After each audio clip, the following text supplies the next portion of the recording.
I'm speaking to Michel Barnier. He's been a French cabinet minister and presidential candidate. He was advisor to European Commission President Manuel Barroso, and he was the European Union's Brexit negotiator. Thanks for making the time to talk to us. Thank you for your invitation. Now, we haven't got much time, so I'm going to whip through the questions and see how we get on. But it seems straight to the point to start with the Rugby World Cup. Paris has just hosted, and the city is hosting the Olympics next year. You're a member of the Sustainability and Legacy Commission, the International Olympic Committee's commission. What are your hopes for next year's Games and for the city?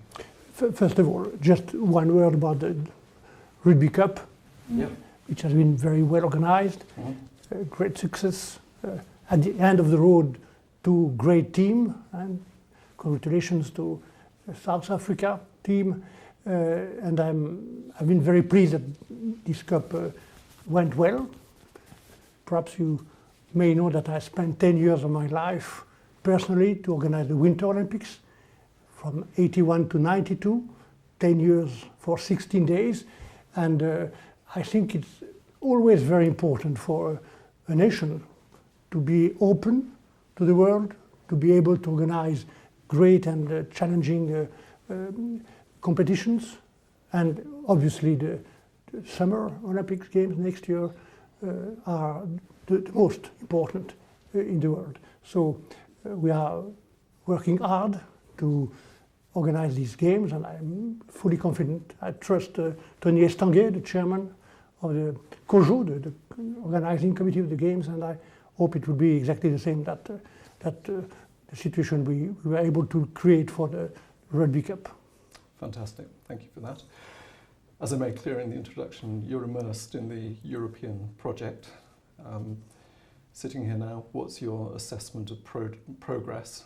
What are the strengths of the European Union, and what are the things that need to be improved? Yes. It's always useful to recall that the European project is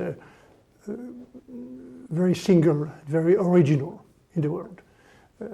The first time, I think, the very first time that at the dimension of one continent, Europe, 27 nations, a few years ago, 28, are willing to pool their energy, to pool their part of their destiny, pool a large part of their policies to be stronger together. And to be able, creating this force, this common force, to be respected in the world by the other great powers, and to be able to defend our interests, our values also. The only way to do that is to be together, because no nation in Europe, even the greatest, Germany, has the capacity to be alone in the current world. So I think, first of all, the first challenge is to remain and to stay together. Number two, to face the new challenges. So many crises. We face, for the last 15 years, at least 5 or 6 great crises. Most of them came from outside of Europe, except Brexit.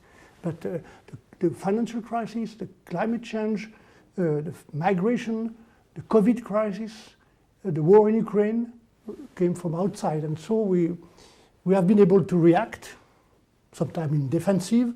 We have been able to react and to draw the lessons. And we have to continue.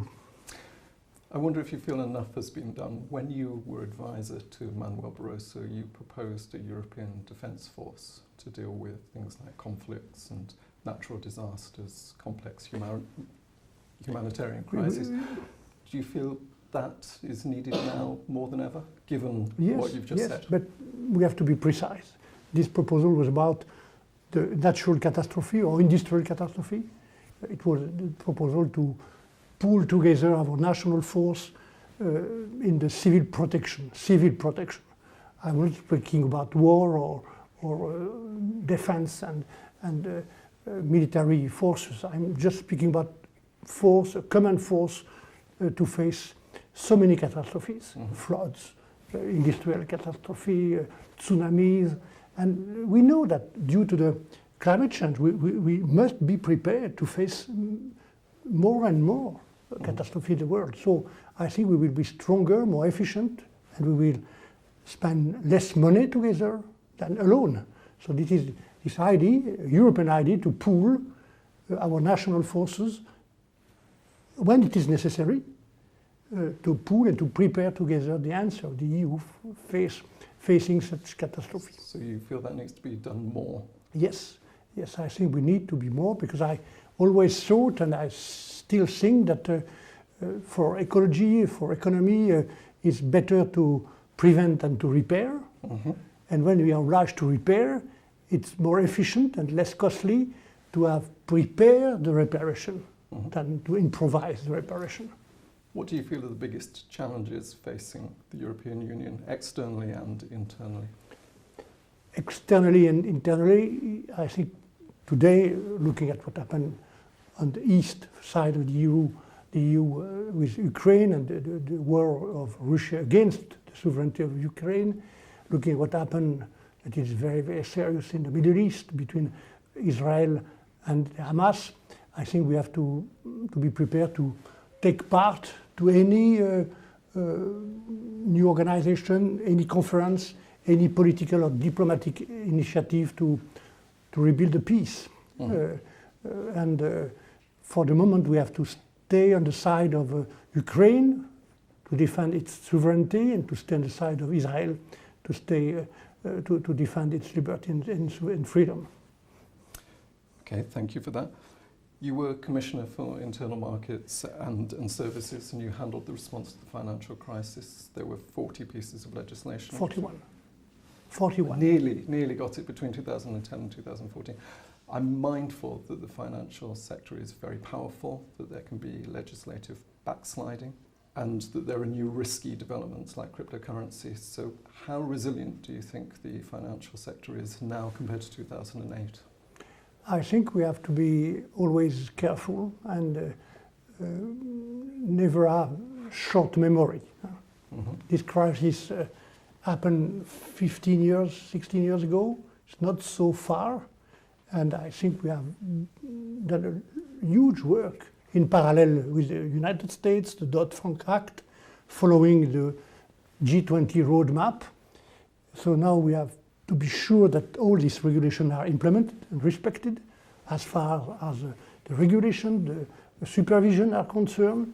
I think it's the case, and I think that the banking sector is much more resilient than 15 years ago, but we have to take care and to be aware. Always be vigilant. Yeah, thank you. You were chief negotiator when the UK was leaving the European Union, what we call Brexit. What were the main challenges and things that you felt you and the EU did right, and what were the things that, with the benefit of hindsight, you think could have been done differently or better? I had the privilege to be the EU negotiator, speaking on the name of the 27 countries of the EU and the European institutions and the Parliament, and to, if I may say, to be in charge of organizing orderly withdrawal, orderly divorce. Mm-hmm. If it's possible to organize an orderly divorce.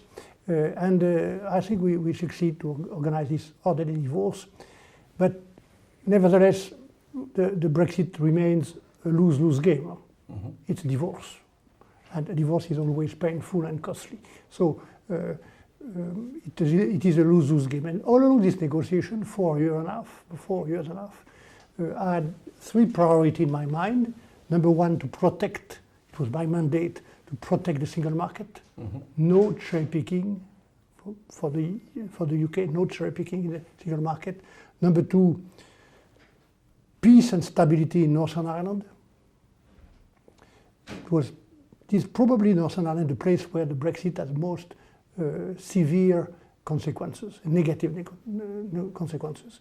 Number four, after the agreement, and we reached an agreement 2 years ago, the third point is to build the best framework as possible for the future relations with the UK, because we need to cooperate, facing all the global challenges, the global crises which are in face of us. Climate change, security, poverty in Africa, and many others, we need to cooperate. And as so, guys, the UK is a great country, and I think it is our common interest to cooperate. I'm going to ask you the last question because we're pressed for time. There's a lot more that I could ask you about, but thank you for being so generous. Yes, we'll speak again after I've read your book. There's likely to be a change of regime in the UK next year. There's a general election. If there's a new Prime Minister of Great Britain, with regard to the potential for joining the EU and the best way of going about it. I just want to repeat that I never enter in the domestic policy of the UK. As a EU negotiator, it is not, it will not be my role to say to the British people how they have to vote. It is for the UK people, for the British people, to have their sovereign choice, their choice. But we will see. My third priority was, and for us on the EU side, is still to have a good and strong cooperation with the UK. If the new government is in that spirit to work with the EU, I think the door will be open. The door will be open for anything. If the UK want to rejoin, it will be a sovereign choice of the UK people. The door is open at the condition everybody knows. But in any case, we are ready to cooperate and to improve our cooperation. And there are many issues where we need to cooperate. Once again, research, innovation, security, defense, external policy, cooperation in Africa. These are the issues where... It sounds like you feel that the EU is weaker and poorer without Great Britain, without the UK. Is that a fair statement? Both we are weaker because of the Brexit. That's very clear. Brexit remains a lose-lose game, so we are weaker. We are weaker on both sides. So it's the reason why I think that despite the Brexit, and we recognize now the Brexit, the UK is outside, we have to find a better way, the best way to cooperate. Thank you very much indeed for your time. There's so much more I could have asked you, but you're a busy man. Thank you very much indeed.